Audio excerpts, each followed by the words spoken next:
তিনভাবে হয়ে থাকে। এর মধ্যে একটা হলো মানুষ নিজের উপরে যখন জুলুম করে, এর মধ্যে একটা হলো মানুষ রবের সাথে, তার সৃষ্টিকর্তার সাথে জুলুম করে। জুলুম যে তিনভাবে হয়ে থাকে, এর প্রথমটা হলো মানুষ তার রবের সাথে, তার সৃষ্টিকর্তার সাথে জুলুম করে থাকে। সৃষ্টিকর্তার সাথে কিভাবে জুলুম করে? আল্লাহ তাআলা কোরআনের সূরা বাকারা 254 নম্বর আয়াতের মধ্যে বলেছেন, ওয়াল কাফিরুনা হুমুজ যালিমুন, যে কাফেররা হলো তারা সকলেই জালেম। মুহাদ্দিসিনে কেরাম, মুফাসসিরিনে কেরাম এই আয়াতের ব্যাখ্যা করেছেন যে ওয়াল কাফিরুনা হুমুজ যালিমুন, যে কাফেরদেরকে আল্লাহ তাআলা কেন জালেম বলেছেন? এই জন্য আল্লাহ তাআলা কাফেরদেরকে জালেম বলেছেন যে কাফেরদেরকেও যে আল্লাহ সৃষ্টি করেছে, মুসলমানদেরকে সেই আল্লাহ সৃষ্টি করেছে। কাফেরদেরকে যে আল্লাহ পড়ায়, যে আল্লাহ খাওয়ায়, সমস্ত সৃষ্টিজীবকে সেই আল্লাহ পড়ায় খাওয়ায়, কিন্তু কাফেররা সেই রবকেই তারা অস্বীকার করে। তাহলে এটাই সবচেয়ে বড় জুলুম, যে পিতা সন্তানকে জন্ম দিয়েছে, যে অভিভাবক তার পরিবারের সদস্যদেরকে চালায়, আর সেই সন্তান আর সেই পরিবারের সন্তানাদিরা, সেই সদস্যরা যদি সেই অভিভাবককে, সেই পিতাকে অস্বীকার করে, তাহলে এটাই হলো সবচেয়ে বড় জুলুম। সুতরাং আল্লাহ তাআলা এখানে বোঝাতে চাইলেন যে মানুষকে আমি আল্লাহ তাআলা সৃষ্টি করেছি, সে হতে পারে বিভিন্ন ধর্মের, কিন্তু সবচেয়ে বড় জালেম হলো যারা আমি আল্লাহকে রব হিসেবে মানে না, আমি আল্লাহকে সৃষ্টিকর্তা হিসেবে মানে না, তারাই হলো সবচেয়ে বড় জুলুম। আর জুলুম এরকম খারাপ জিনিস, এরকম নিকৃষ্টতম একটা পাপ যে নবী আলাইহিস সালাতু ওয়াস সালাম হাদিসের মধ্যে এটাকে অনেক নিকৃষ্টভাবে, অনেক খারাপের সাথে এটাকে উল্লেখ করেছেন। শুধু তাই নয়, কোরআনের এক আয়াতের মধ্যে আল্লাহ তাআলা বলে দিয়েছেন, হযরত লুকমান আলাইহিস সালাতু ওয়াস সালাম ওনার সন্তানকে জুলুম সম্পর্কে সতর্ক করেছিলেন।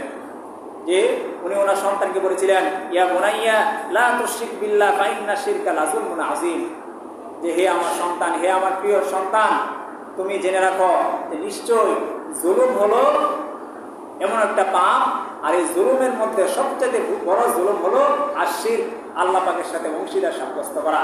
সুতরাং তুমি কখনো আল্লাহ পাকের সাথে অংশীদার সাব্যস্ত করিও না।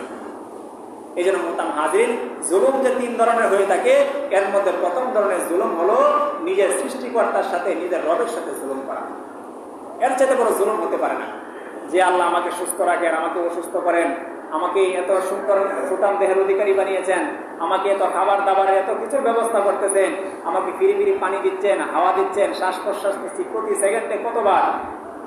আর সেই রবের সাথে যদি আমি আপনি জুলুম করি, সেই রবকে যদি রব হিসেবে না মানি, এর চাইতে বড় জুলুম আর হতে পারে না। এই জন্য বলা হয় যে জুলুম মূলত মানুষ তিনভাবে করে থাকে। এর মধ্যে প্রথম জুলুম হলো সে তার সৃষ্টিকর্তার সাথে জুলুম করে। ঠিক তদ্রুপভাবে 2 নম্বর জুলুম হলো মানুষ নিজের সাথে নিজে জুলুম করে, নিজের সাথে নিজে অবিচার করে। এটা কিভাবে করে?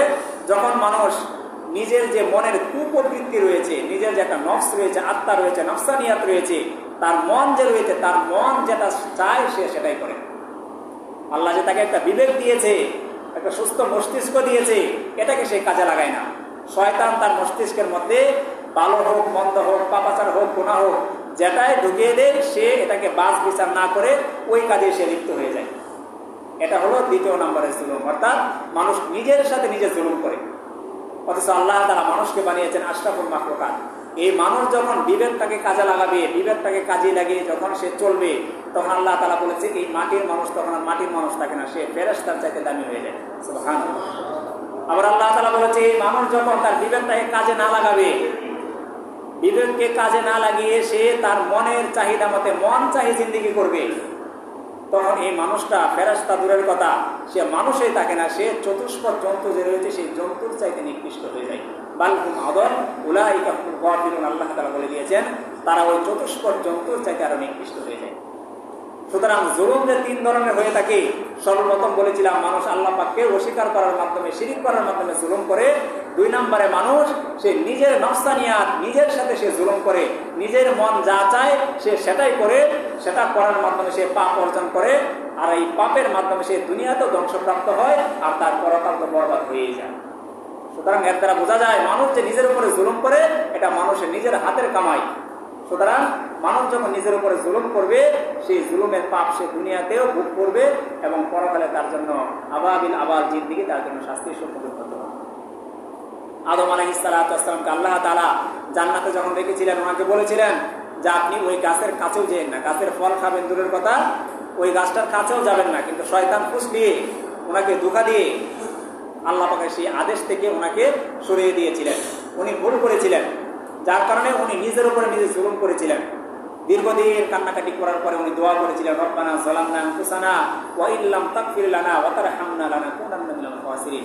ইনি এখানে জুলুমের কথা বলেছিলেন, রব্বানা যালামনা আনফুসানা, যে হে আল্লাহ, আমি এবং হাওয়া আমরা উভয়ই আপনার সাথে জুলুম করেছি। যালামনা আনফুসানা, আমরা আমাদের নফসের উপরে জুলুম করেছি। আপনি আদেশ করেছিলেন ওই গাছের কাছে না যাওয়ার জন্য, আমরা তো এই আদেশ মানি নাই, গাছের কাছে গিয়েছি, গাছের ফল পেয়েছি। আমরা আমাদের নিজের উপরে জুলুম করেছি, আপনি আমাদেরকে মাফ করে দেন। ঠিক তদ্রুপভাবে নবী ইউনূস আলাইহিস সালাম সম্পর্কে আপনারা জানেন, ওনাকে যখন আল্লাহ তাআলা বলেছিল যে হে ইউনূস, তোমার উম্মত যেহেতু তোমার কথা শুনে না, অচিরেই তোমার উম্মতের উপরে গজব আসবে। ইউনূস আলাইহিস সালাম কি করেছিলেন? এই গজব থেকে বাঁচার জন্য আল্লাহ পাকের আদেশ আসার আগেই উনি ওনার এলাকা ছেড়ে অন্য এলাকায় পালিয়ে যাইতেছিলেন। উনি যখন জাহাজে উঠেছেন, জাহাজ মধ্যবর্তী সাগরে যখন গেল, জাহাজ থেমে গেল, প্রচুর ঝড় শুরু হলো। তখনকার জামানার নিয়ম ছিল, যদি কোনো পলাতক কয়েদি যদি ওই জাহাজের মধ্যে থাকতো তাহলে জাহাজ চলতো না। তো লটারি করা হলো যে এই পলাতককে, তখন হযরত ইউনূস আলাইহিস সালামের নাম উঠেছিল।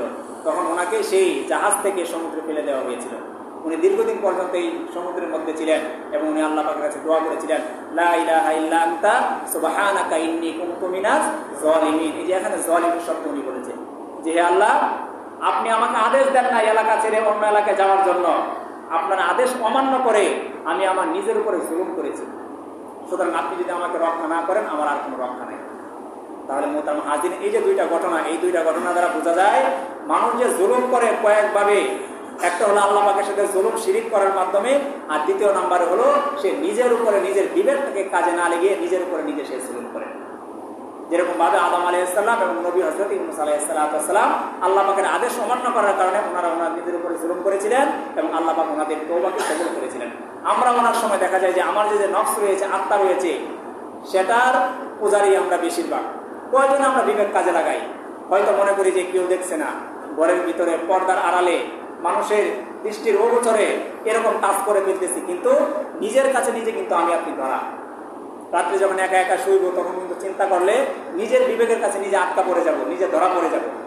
আর এই কাজটা আমি আপনি যখন করব, তখন বুঝতে হবে যে আমি নিজের আত্মার উপরে, নিজের নফসের উপরে, নিজের উপরে জুলুম করেছি। এই জুলুমের পাপ আমি দুনিয়াতেও ভোগ করতে হবে, আখিরাতেও আমার